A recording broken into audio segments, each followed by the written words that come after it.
House Sivis Broadcasting. Hello, my name is Lady Alufi Haskell de Sivis, keeper of the 26th word and wordsmith.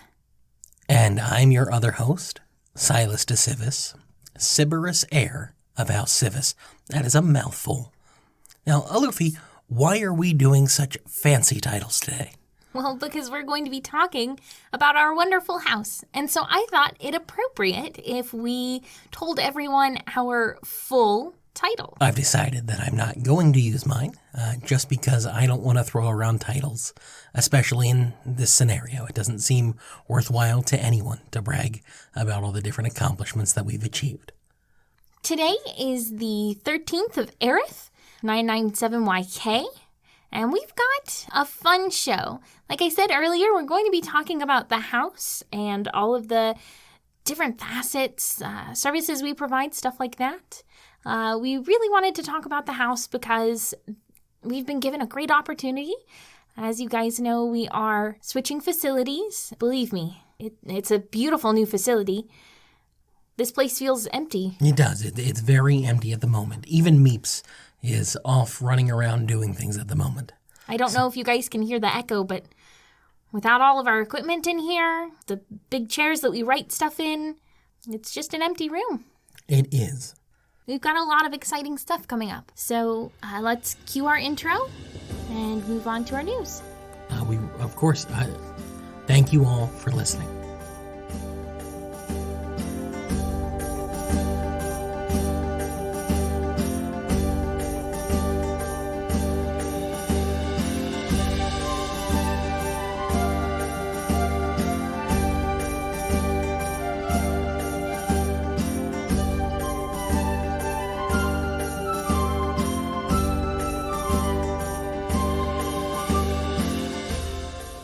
Silas, do you remember a few weeks ago we had a news segment about Eberron Campaign, your Arctic? I may remember that. About the bear. On the lightning rail, of course, yes. I do remember. It seems like a real plight. He has officially moved here to Sharn. Oh, well, that's exciting. Yes. I'm glad that he will be keeping away bears from Sharn. Well, it's actually very interesting that you say that because he recently went on a bit of, I don't want to say rampage, but he went to the Sharn Zoo and the Sharn Petting Zoo and purchased all of the bears. What an unusual thing. Yeah. I can't imagine maybe he has a soft spot for bears after he killed that bear on that train. I mean, there was no body of the bear on the train. Well, you wouldn't keep a body on a train. I mean, you would just throw it over. You'd think that, you wouldn't want to waste it, right? I don't think anyone can eat a bear by themselves. I don't think that you kill something, you don't waste it. I don't think that is always the case. Because whenever I have rat catchers in, I always, in my house, rat catchers to catch the rats. You eat the rats? No, I don't. It's always, the kind owners of different taverns down in the cogs. Rat is Sharn's specialty. It is indeed. The other day, just because you've got me thinking here, I had the other day a very unusual encounter. Very similar in nature to your rat catcher problem. One of the shops there had rushed a bunch of rats out the door trying to rid themselves of this menace that is, of course, plaguing them. And they went where rats would go, just out and moved as quickly as they could running. And they ended up going over the edge and down. And it was raining rats on the plateau where I was. And I remember being absolutely horrified. Because that's never happened before in any of I've heard that it's happened to people before, but it's never happened to me. And it's just an insane thing to think about for even the briefest of moments there. Now, the rats were absolutely fine. They soared through the air, but because they're lighter and because of the way that air works here, they, of course, were absolutely fine. But it was unusual to see just rat rain. That's really surprising. I would have thought they would have sprouted wings and turned into pigeons the way you talk about pigeons, because you say they're rats of the sky. That's not how magic works, and I think you know that. Rats do not turn into pigeons. People turn into pigeons? That is not true either. Were-pigeons They are exist. not a thing. I have told you They're several the only times that they are not real. lycanthropes that the silver flame didn't kill because they're too useful. I'm telling you that those are carrier pigeons. They are trained. They are not people They as are people. pigeons. That's the only explanation as to how they're smart enough to deliver all of those, what are you calling them, tweets? Hey, the Sharp Inquisitive today had a great article that I was reading earlier, and hopefully it'll be something that we discuss next week when we do have the Carnathi General in from Rankenmar Academy. Members of Brailish Parliament are clamoring for a release of a War Council report contending that Carnathi maintains Necro-Arsenals. These Necro-Arsenals are somewhere within their borders and have been maintained since the signing of the Treaty of Thronehold. According to the sources within Parliament, a copy of that briefing has been in circulation amongst its members for several days. One person who's read it told the Sharp Inquisitive that a band of Brayland Army veterans, whose names have been redacted from the report, uncovered an arsenal months ago in North Brayland while chasing down rumors of buried war gold. So I've got a question. Yes. What in the Holy Host is a Necro-Arsenal? It would be a cache of undead, buried in the ground and maintained so that way later on they could bring up those forces to attack different areas. I heard that they had, big vaults. I have heard that they have vaults as well, but this would be them leaving caches of undead here in Brayland, as well as in other areas throughout the Five Nations, I would assume, and would immediately violate the treaty. Well, I have to speak on, in my opinion, Carnath's behalf. They've entirely stepped away from the whole necromancy thing. You don't see very many undead on the streets anymore, at least last time I was in Carnath. I don't disagree, but that is not the issue. The issue is if they were stockpiling these necro-arsenals in different nations, that in itself is a violation of the Treaty of Thronehold. What if they're not caches of undead, but instead essentially just a mass burial site of undead Brailish soldiers? Would that be so wrong? They're interring the Brailish in their homeland soil. Well, according to the earlier reports, as I said, very brief, the Necro-Arsenals were housed within a vault built within Brayland.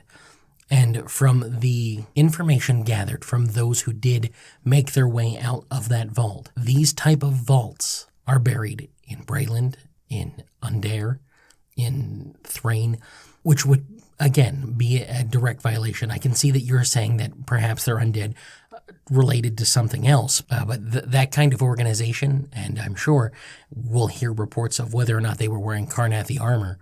If that's the case, then I think they may have a real issue on their hands.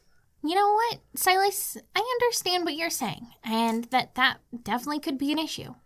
But let's get away from the undead stuff, and we actually got quite a handful of Alufi's Advice Corner questions. Oh, well, let's take a look at those. I'm going to read a couple of these. We don't have time to do all of them this week.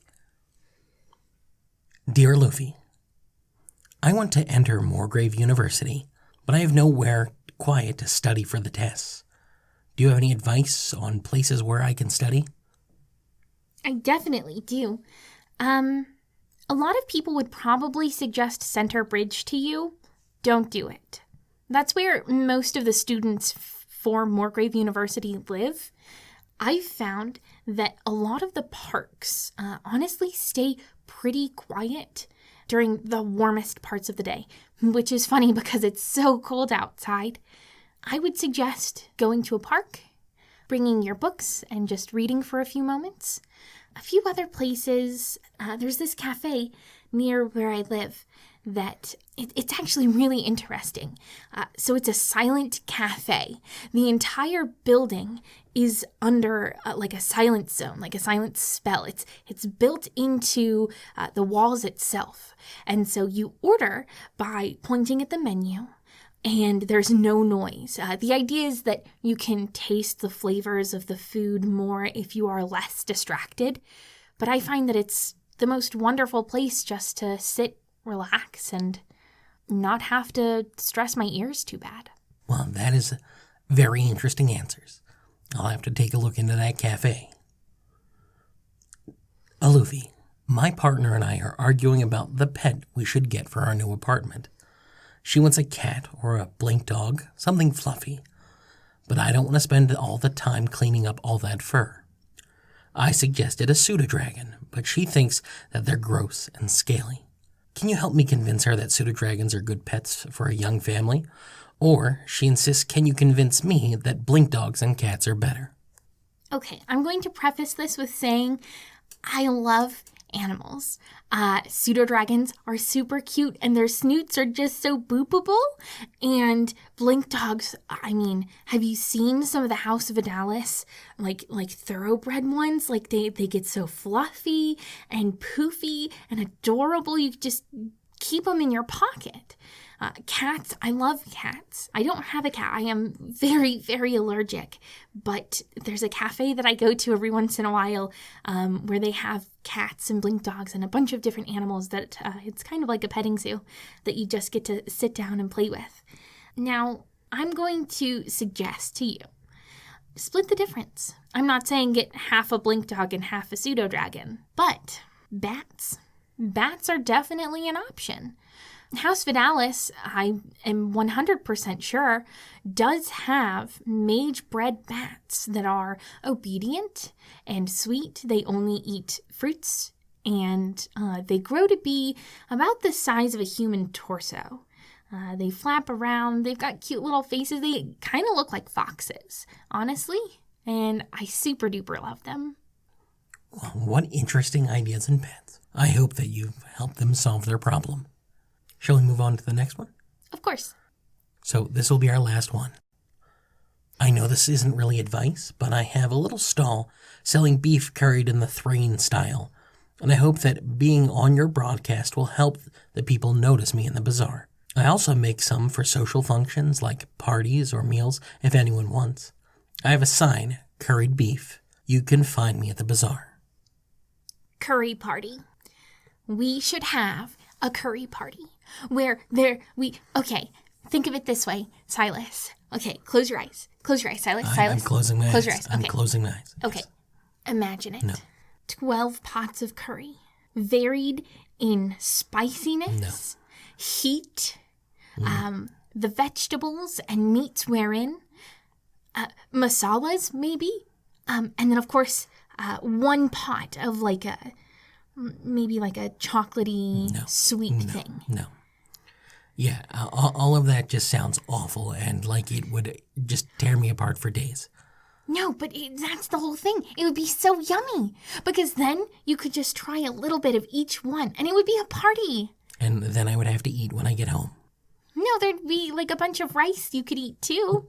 Yeah, a curry party sounds like it would just be an awful, awful time on my insides. Well, I think that I'm going to use your service for a curry party. And I'm going to invite a bunch of people. So with that finished and us done the news and Alufi's advice, I think now would be the best time. Take a moment to talk about House Sivis. Alufi, tell us about your titles. You've earned them over time and they're both very noteworthy. So why don't you take a moment to sing your accolades into the singer here? Well, if I'm entirely honest, most of my titles came from who my father is. I'm not abashed to say he's a very wonderful, smart, intelligent man. And if it weren't for him, I probably wouldn't be where I am in the house right now. Now, is that entirely okay? No, very, very nepotistic. You do have the lady title because you are a member of one of the families. Yes. So my father, his full title is Lord Harless Haskell de Sivis, Provost of the 9th College, Unbound Scroll, and Wordsmith. He transferred his title of Keeper of the 26th Ward to me. Oh, well, that is a little bit nepotistic. You're absolutely right. I do feel like a lot of times, especially within the house, that it seems a lot of it is just nepotism. And that's House why Sivis we love our titles. So tell us about wordsmith. You are a wordsmith. Now, for our listeners out there, a wordsmith means that they have created an idiom that is used today. What was the idiom you created? I'm really embarrassed by it. Well, I'm sure there's no reason. I don't have wordsmith at the end of my title, so please. If you are an adventurer, particularly of the Clifftop Guild, you have probably heard people say, softer than a cinnamon roll, and that was my making. Now, I'm not familiar with that. What exactly does that mean? So when you call somebody softer than a cinnamon roll, you're essentially saying that they are sweet, that they are very easy to harm, but you want to protect them. Now, a cinnamon roll, is that a? It's a breakfast, dessert, sweet, treat, breading type thing. It's like a sweet roll. Oh, it has cinnamon in the title. I was immediately going to say it's not something I would be a fan of. Oh, no, I think that you would. Because it tastes of cinnamon, but not the thrackle, spicy, hot cinnamon. It's more of a softer, sweeter. Oh, well, then I will have to give it a try. So your father gave you the title and transferred that over to you. Mm-hmm. What does that title mean? Not a lot, but also everything. It essentially shows my place with regards to my peers. For example, at this moment in time, I would technically be a member or a provost or a leader, I suppose, of the Broadcasting Guild, which both of us are leaders of. I prefer not to use provost, or I'm trying to break away from some of the traditions of the house. But let's say you did decide to go as provost, and you happened to be keeper of the 14th ward. Yes, we have the same title. Yes, we are in the same position, but socially, you're in a higher place than me. And that is, I think... I mean, you're in a higher place regardless with your mark. But... And that is partially why I'm not a fan of the whole labeling system, is that I don't think that it reflects people directly. It just reflects the minor achievements that they've done and not always the quality of their character. I would have to agree, but also disagree. I think that titles are very important, particularly here in House Sivis. So, before you became Keeper of the 26th Ward, what was your title then? I was honestly titleless. I was a transcriber with the Notary Guild. Now, for those who aren't familiar with the guilds, which again seems almost impossible to me, we do have two main guilds, now three, with the inclusion of the Broadcasting Guild. Of them, the most notable is the Speakers Guild. Now, if you have been to any of our House Sivis message stations, which, if you're listening in, means most likely you have, those are overseen by the Speakers Guild. So the Speakers Guild is comprised of anything to do with a spoken word. Barristers fall underneath that category, as well as interpreters. And then things like mediators also fall underneath that category. Now, we initially were going to fall underneath the Speakers Guild, but after some convincing, House Sivis allowed us to start our own thing and try our own guild. And then, of course, the third guild, Alufi. The Notaries Guild. I worked as a notary, transcribing texts brought over from Zendrick in our Clifftop location.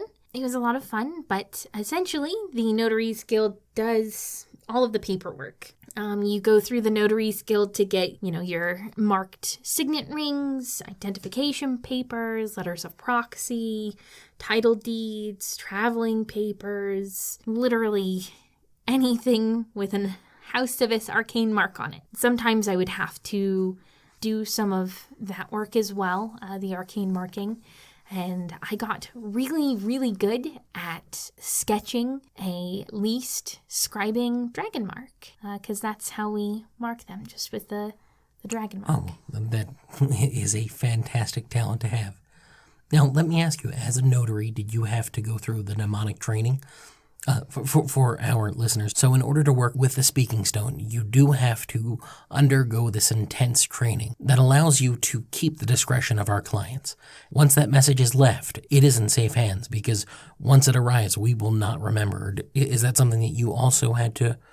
No, but I did, just because for the fun of it, learn stone speech.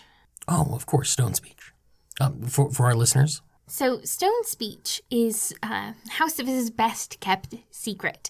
It's a language that allows a lot of information to be told in very few words. So with speaking stones, you can only send 24 words at a time, which is very limiting if you're trying to get a lot of information across.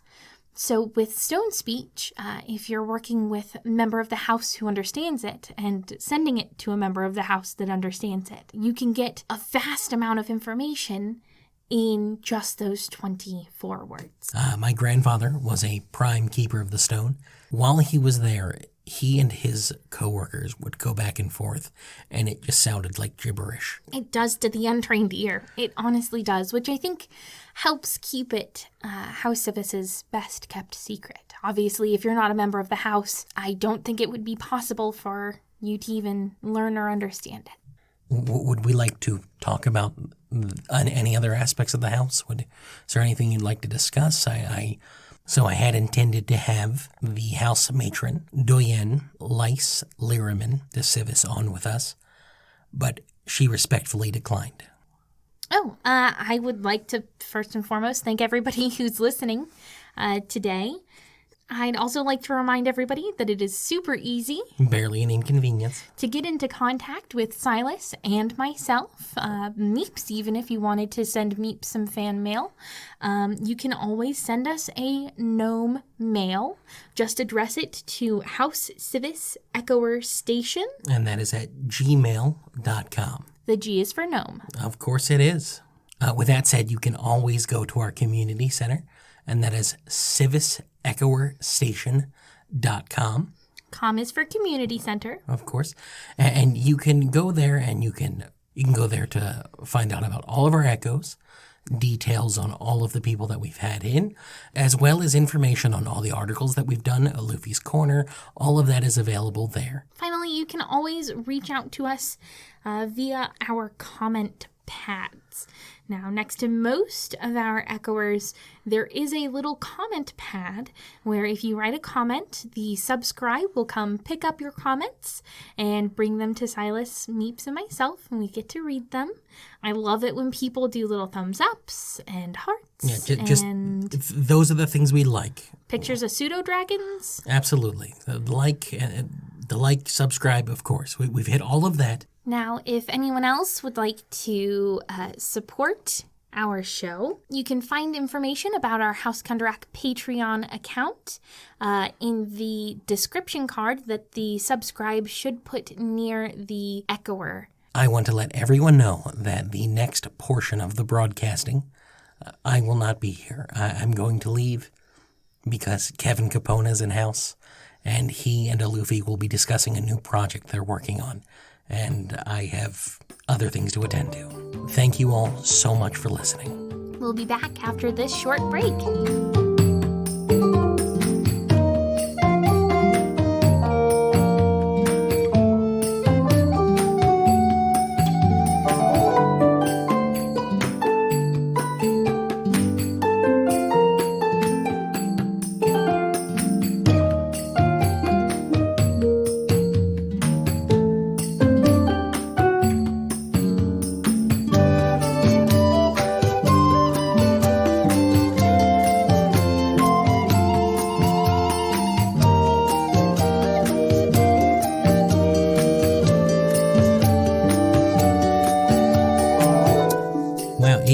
It is bigger in here than it was last time. I am truly surprised at that. Without all the stuff in the way, it really is a much more spacious... Yeah, I agree entirely.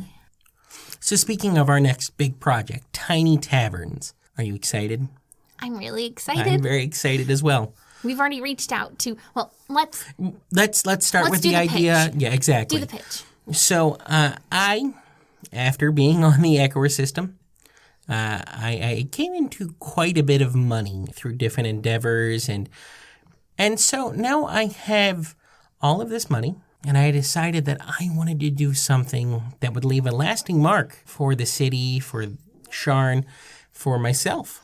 And I decided if I can get rich and famous from doing barely a song on the Echoer system, what if I took other people's music and I gave them that opportunity as well? And so I said, I'm going to build a tavern. And I built a tavern. And I didn't plan well. And I didn't budget properly. So it's a smaller tavern than it's supposed. It is a tiny little tavern.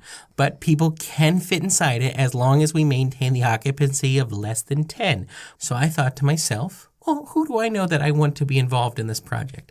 Alufi'd be great. And I think that it's a wonderful idea.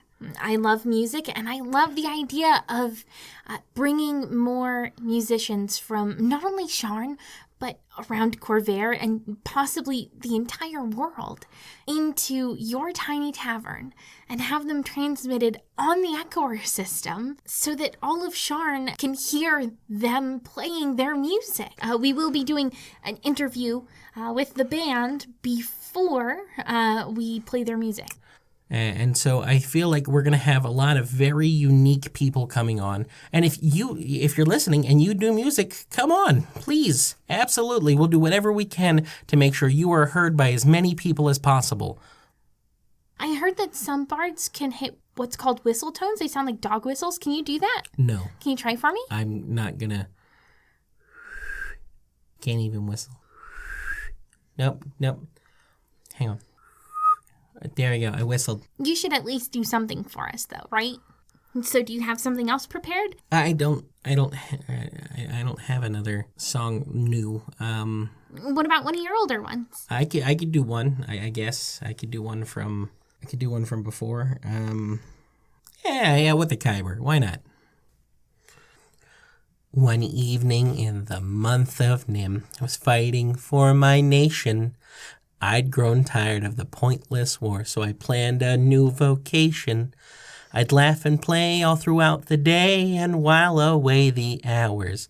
I'd meet folks outdoors and give them tours of the city made of towers. In that city made of towers, the laws are just and fair, where all the guards are quite polite and treat you like an heir, where the prisons all are empty, and your belly's always full of eggs poached thrice with thrackle spice and stick-held meat sold upon the streets in the city made of towers. In that city made of towers, the rain's all full of gin, where every tavern knows your name and cheers as you walk in. Silver sovereigns fill your pockets, and the brothels are half-priced. I'll have life again, maybe I'll live 10, where I can say and do all I've wanted to in that city made of towers. In that city made of towers, there's no need left to toil, no argument or pointless strife to make your blood just boil. They've no need for endless marching, no trenches, gruels, or tents. Oh, I'm gonna be where I'm actually free, where they'll never yell or bark at me in that city made of towers. In that city made of towers, you'll never fight again, 'cause everybody that you meet will soon be your new friend. Gargoyles all just carry mail, and minotaurs are sweet. So let's all go there, where the world seems fair, and where it's been said that the dead stay dead, in that city made of towers. Where I'll see you, Biscuit too, in that city made of towers. Where I'll see you, and Biscuit too, in that city made of towers.